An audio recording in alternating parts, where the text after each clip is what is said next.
If you're a naturalized United States citizen, what I'm about to share with you might feel unsettling at first, but I promise you, by the end of this video, you'll have clarity, peace of mind, and a complete understanding of what's really happening with denaturalization cases in 2026.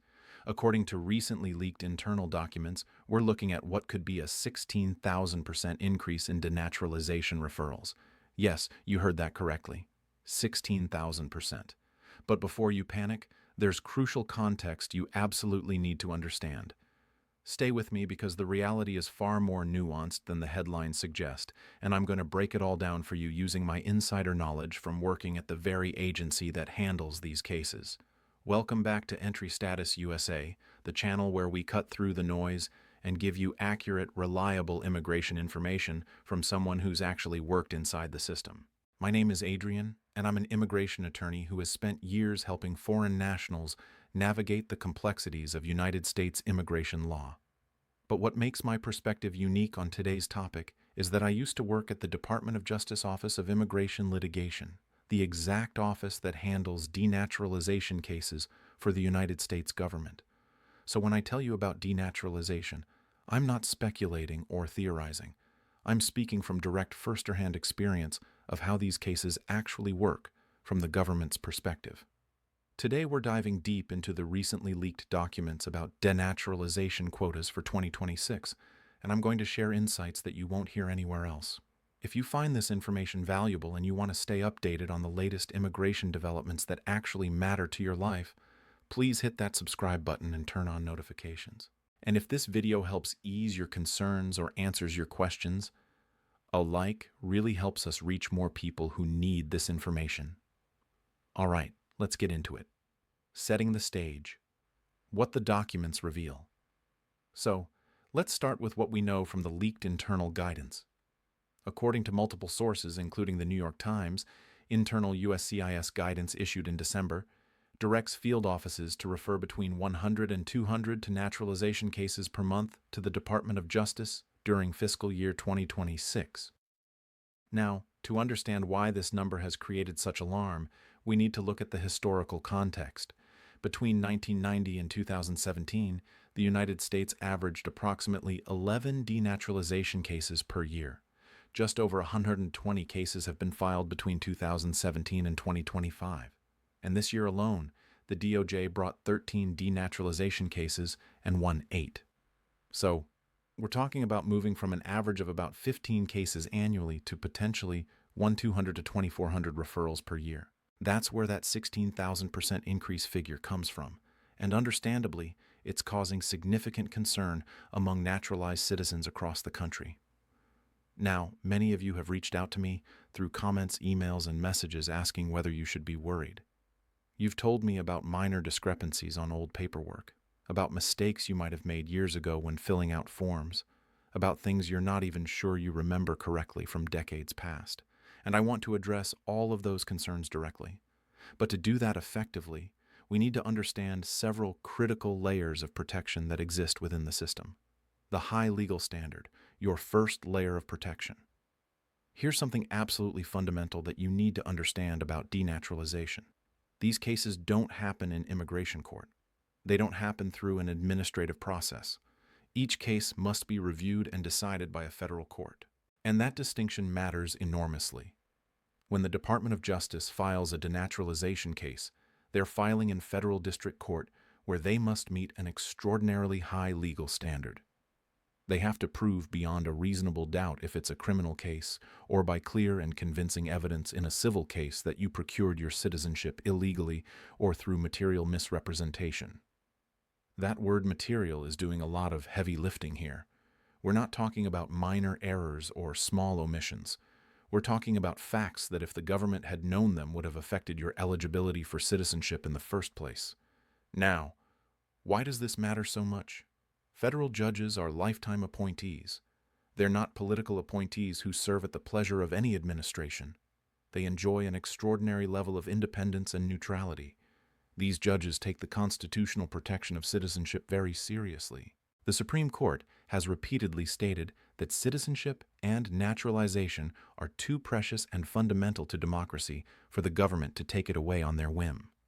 Federal courts have consistently upheld this principle, requiring the government to meet that very high burden of proof.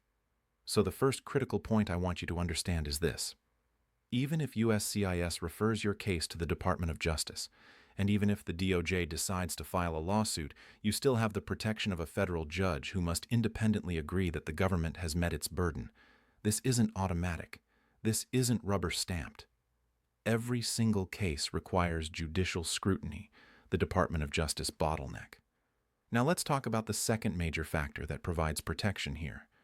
And this is something I know intimately from my time working there. The capacity and priorities of the Office of Immigration Litigation at the Department of Justice. This office is already incredibly busy. When I worked there, we were handling mandamus petitions, which are lawsuits filed when someone believes USCIS is taking too long with their case. We were defending against challenges to agency decisions in immigration courts. We were handling appeals from the Board of Immigration Appeals to federal circuit courts. The workload was substantial, and resources, while significant, were not unlimited. Now here's what's crucial to understand about that leaked guidance. It talks about referrals to the Department of Justice, not actual lawsuits being filed. USCIS has been instructed to refer cases to the Department of Justice, but the Department of Justice doesn't have to actually proceed with these cases. This is a critical distinction that's getting lost in much of the reporting. Think about it this way. USCIS identifying potential cases and sending them over to DOJ is just the first step. Once those referrals arrive at the Office of Immigration Litigation, DOJ attorneys have to review them. They have to evaluate the strength of the evidence. They have to consider whether the case meets the legal standards that federal courts require. They have to assess whether this is a case they can actually win. Former Department of Homeland Security official Morgan Bailey told Newsweek that it would be virtually impossible for officials to process the volume of cases that the new guidance demands. Bailey explained that lowering internal thresholds wouldn't solve the problem, noting that the DOJ's burden and the standard required to bring these cases in federal court haven't changed. What this means in practical terms is that the Department of Justice is going to be selective. They're going to prioritize cases where they have strong evidence of significant fraud or serious criminal conduct that was concealed during the naturalization process. The Department of Justice has indicated that it intends to prioritize cases involving individuals allegedly connected to organized crime, gang activity, financial fraud, drug trafficking, or violent offenses. They're not going to waste their limited resources and their attorneys' time on weak cases that federal judges are likely to dismiss or rule against them on. Federal courts, the ultimate check on government power. Let me take you inside how federal courts actually approach these cases, because this is your most powerful protection. Federal judges understand that citizenship is not just another immigration benefit. It's not like a visa or a green card. Citizenship is fundamental to who you are as an American. It affects your right to vote, your ability to travel freely, your standing in this country, and even your family members' immigration status in some cases. Because of this, courts approach denaturalization cases with extreme caution. They scrutinize the government's evidence carefully. They hold the government to that high burden of proof strictly. And here's something else that's important. Federal courts are currently dealing with full dockets. They have criminal cases. They have complex civil litigation. They have constitutional challenges to various laws and policies. Adding hundreds or thousands of denaturalization cases to their dockets isn't something that happens quickly or easily. Each denaturalization case requires significant judicial resources. There are motions to dismiss. There's discovery where both sides exchange evidence. There are summary judgment motions. And if the case goes to trial, that's even more court time. These cases often take years to resolve. So even if USCIS refers cases, and even if DOJ files lawsuits, the actual denaturalization process is lengthy, deliberate, and subject to rigorous judicial oversight at every stage. This is fundamentally different from how things work in immigration court, where judges are Department of Justice employees and work under different constraints. Federal district court judges answer to no one except the law and the Constitution, and they take that responsibility seriously, especially when it comes to something as fundamental as citizenship. understanding the numbers in context. Now, let's talk about something that I think is really important for perspective, and it's something that hasn't gotten enough attention in the coverage of this story. More than 800,000 people were sworn in as new U.S. citizens in 2024. That's 800,000 people every single year who go through the naturalization process. Even if we take the highest number from the leaked guidance, 200 referrals per month, that's 2,400 referrals per year. And remember, referrals are not the same as actual denaturalization cases being filed. And cases being filed are not the same as people actually being denaturalized. But even if we assume for a moment that all 2,400 referrals somehow became actual denaturalizations, which they won't, that would still represent only a tiny fraction of the total naturalized population. We currently have approximately 26 million naturalized citizens living in the United States. The vast majority went through rigorous vetting, background checks, English and civics testing, and interviews before being granted citizenship. So, when we're talking about 2,400 potential referrals out of a population of 26 million naturalized citizens, we're talking about less than 0.001%. Now, I'm not saying this to minimize anyone's legitimate concerns. If you're one of the people being investigated or potentially referred, that statistic doesn't make you feel any better, and I understand that. But what I am saying is that this is not an indiscriminate dragnet. The vast majority of naturalized citizens have absolutely nothing to worry about the quota system, why it's problematic. Having said all of that, I do want to address what I think is legitimately concerning about this guidance, and that's the quota system itself. Establishing a quota is new and fundamentally changes how these cases might be approached. Historically, denaturalization has been used as a very targeted tool for the most serious cases. The traditional example was Nazis who had lied about their Nazi membership and came to the United States assuming different identities. We're talking about war criminals, people who committed serious fraud to enter the country, individuals with major undisclosed criminal convictions that would have made them ineligible for citizenship. When you impose a quota, you change the incentive structure.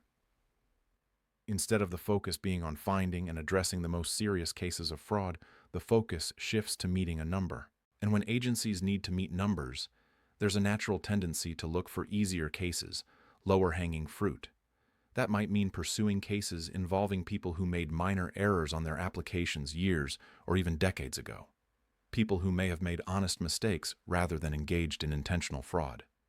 Former USCIS official Sarah Pierce told the New York Times that requiring monthly quotas that are 10 times higher than the total annual number of denaturalizations in recent years turns a serious and rare tool into a blunt instrument and fuels unnecessary fear and uncertainty for millions of naturalized Americans. And I think that's exactly right. However, and this is crucial, even if USCIS identifies and refers these what we might call marginal or weaker cases, they still run into all the protections we've already discussed. The Department of Justice still has to decide whether they think they can win. Federal courts still have to agree. The legal standards haven't changed. So, while the quota system is concerning from a policy perspective and might cause unnecessary anxiety for naturalized citizens, it doesn't eliminate the substantial procedural and legal protections that exist. What types of cases are actually at risk? So, let's get practical. Many of you have asked me, what kinds of situations should I actually be concerned about? Let me be very clear about this because I think clarity here is more helpful than vague reassurances. The cases that are genuinely at risk of denaturalization typically involve one or more of these factors. Concealing serious criminal convictions that would have made you ineligible for citizenship. Lying about affiliations with terrorist organizations or groups that advocate for the overthrow of the U.S. government. Using multiple identities to circumvent immigration laws, committing marriage fraud specifically to obtain immigration benefits, or providing false testimony under oath during your naturalization interview or citizenship ceremony. Notice what's not on that list. Minor errors in dates or addresses on old paperwork. Forgetting to list a traffic ticket from 20 years ago. Small inconsistencies in employment history that don't affect your eligibility. Honest mistakes made because you misunderstood a question, or failing to report something that wasn't material to your citizenship eligibility in the first place. The people who have reached out to me have almost universally been asking about things in that second category. Someone remembers they might have gotten a date wrong on an old application. Someone thinks they may have forgotten to mention a job they held for 3 months many years ago. Someone is worried because their address history might not be perfectly accurate. And to all of you, I want to say this clearly. Those are not the kinds of cases that result in denaturalization even under this new guidance. Could USCIS potentially identify and refer some of these cases to DOJ? Possibly, especially if they're under pressure to meet quotas. But will DOJ actually file lawsuits in these cases? Very unlikely. Will federal judges agree to denaturalize someone over minor paperwork errors? Extremely unlikely, almost to the point of being impossible given how seriously courts take citizenship rights, constitutional safeguards, and legal precedent. There's another layer of protection here that's worth understanding, and that's the constitutional framework around citizenship itself. The Supreme Court has been very clear over many decades that citizenship is a fundamental right that cannot be taken lightly. There's a famous Supreme Court case from 1958 where the court said that citizenship is not something the government can take away as punishment or as a matter of convenience. The court has consistently held that denaturalization requires proving that citizenship was obtained illegally, not just that the person later did something the government disapproves of. This constitutional protection is important because it means that even if political priorities change, even if administrations want to be more aggressive about denaturalization, they're constrained by constitutional law and Supreme Court precedent. Federal judges who hear these cases are bound by that precedent. They can't simply ignore decades of constitutional law because an administration wants to pursue more denaturalization cases. Moreover, any attempt to lower the legal standards for denaturalization or to make the process easier for the government would almost certainly be challenged all the way to the Supreme Court. And given how protective the Supreme Court has historically been of citizenship rights, there's good reason to believe those protections would be upheld. The practical timeline reality. Let's talk about timeline because I think this is another factor that provides some reassurance. Even under this new guidance, even if USCIS dramatically increases referrals, denaturalization is not something that happens quickly. First, USCIS has to identify potential cases. That requires reviewing naturalization files, which means pulling old records, sometimes going back many years or even decades. Then they have to conduct an investigation to gather additional evidence. Then, they prepare a referral package for the Department of Justice. Once DOJ receives the referral, their attorneys have to review the file, assess the evidence, research the legal issues, and make a decision about whether to proceed. If they decide to proceed, they have to prepare and file a complaint in federal court. Then the person who's being sued gets served with the complaint and has time to respond. They can file a motion to dismiss, arguing that even if everything the government alleges is true, it doesn't meet the legal standard for denaturalization. If the case survives that motion, there's a discovery period where both sides exchange documents and take depositions. That can take months or even years. Then there are summary judgment motions, where each side argues that the undisputed facts entitle them to win without a trial. If the case goes to trial, that's more months of preparation, the trial itself, and then waiting for the judge's decision. And after that, there are appeals. The point is, this is a long, deliberate process with multiple decision points and multiple opportunities for cases to be dismissed or decided in favor of the citizen. It's not like immigration enforcement where someone can be detained and removed relatively quickly. Denaturalization requires going through the entire federal civil litigation process, and that simply takes time. What you should actually do so with all of that context, what should you actually do if you're a naturalized citizen? Let me give you practical guidance here. First, for the vast majority of you watching this video, the answer is nothing different than what you're already doing. Live your life as a United States citizen. Exercise your rights. Don't let fear or anxiety about these headlines change how you live. The overwhelming likelihood is that none of this affects you. Second, if you know that there was something seriously wrong with your naturalization application, if you intentionally concealed serious criminal conduct or provided false information under oath, that's a different situation, and you should consult with an experienced immigration attorney to understand your specific circumstances and options. Third, if you receive any communication from USCIS or the Department of Justice regarding your naturalization, don't ignore it. but also don't panic. You have rights. You have the right to legal representation. You have the right to challenge the government's case in federal court. Immediately consult with an immigration attorney who has experience with denaturalization cases. Fourth, if you're in the process of applying for naturalization now or in the near future, be scrupulously honest and accurate on your application. Take your time filling out forms. If you're not sure how to answer a question, consult with an attorney rather than guessing. Keep copies of everything you submit. The best protection against denaturalization is a clean, honest, accurate naturalization application in the first place. And fifth, if you're feeling anxious or worried despite everything I've explained in this video, it might help to consult with an immigration attorney just for peace of mind. They can review your specific situation and give you personalized advice. Sometimes just having a professional tell you that you have nothing to worry about can ease a lot of anxiety. The bigger picture, understanding government priorities. I want to zoom out for a moment and talk about what this guidance tells us about government priorities more broadly. The Department of Justice has indicated that it intends to prioritize cases involving individuals allegedly connected to organized crime, gang activity, financial fraud, drug trafficking, or violent offenses. That gives us insight into what they're actually looking for. They're not trying to denaturalize millions of people. They're not trying to create widespread fear in immigrant communities. What they're trying to do, according to their stated priorities, is identify and remove citizenship from people who never should have become citizens in the first place because they concealed serious criminal conduct or terrorist affiliations. Now, you might disagree with the quota system. You might think this is bad policy. And as I mentioned earlier, there are legitimate concerns about quota-driven enforcement, but it's important to understand that the legal infrastructure exists to prevent this from becoming an indiscriminate campaign against naturalized citizens. The Department of Justice has limited resources. Federal courts are independent. The legal standards are high. All of those factors act as natural checks on how far this can actually go. Why this information matters. Now, the reason I wanted to make this video now in January 2026 is because I know many of you are seeing headlines and feeling scared.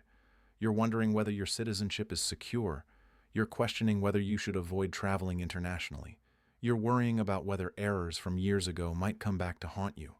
And while I can't give you individual legal advice through a YouTube video, what I can do is give you the framework to understand what's actually happening, what the real risks are, and what protections exist.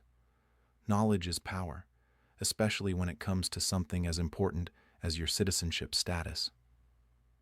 I also want to emphasize that this situation is evolving.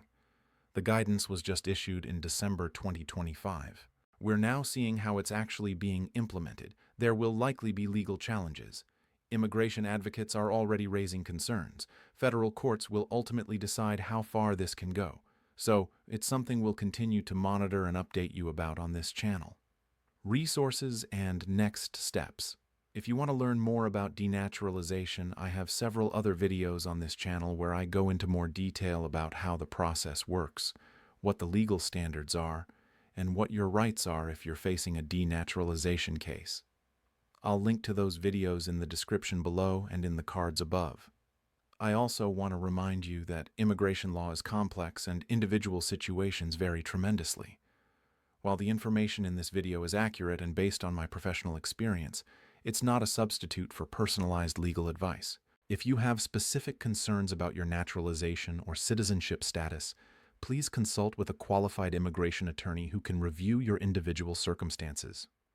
For those of you who are still in the process of navigating the immigration system, whether you're applying for naturalization or helping family members with their cases, accuracy and honesty are your best protection. Don't try to hide things.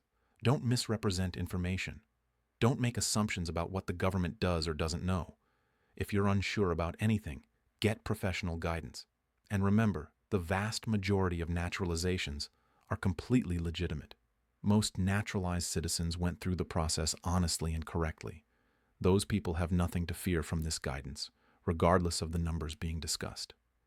I hope this video has helped clarify what's really happening with denaturalization in 2026, and more importantly, has given you some peace of mind. The headlines can be scary, but when you understand the legal framework, the procedural protections, and the practical realities, the picture becomes much less frightening for the vast majority of naturalized citizens. If you found this video helpful, please give it a thumbs up so more people can find this information. Subscribe to Entry Status USA if you haven't already, because we'll continue covering important immigration developments as they happen. And hit that notification bell so you don't miss future updates. If you have questions, or if there are other immigration topics you'd like me to cover, leave them in the comments below. I read every comment and I use your questions to guide what videos I make next. Thank you so much for watching, for trusting me with your concerns, and for being part of this community. Stay informed, stay calm, and remember that knowledge is your best defense against fear and misinformation. I'll see you in the next video.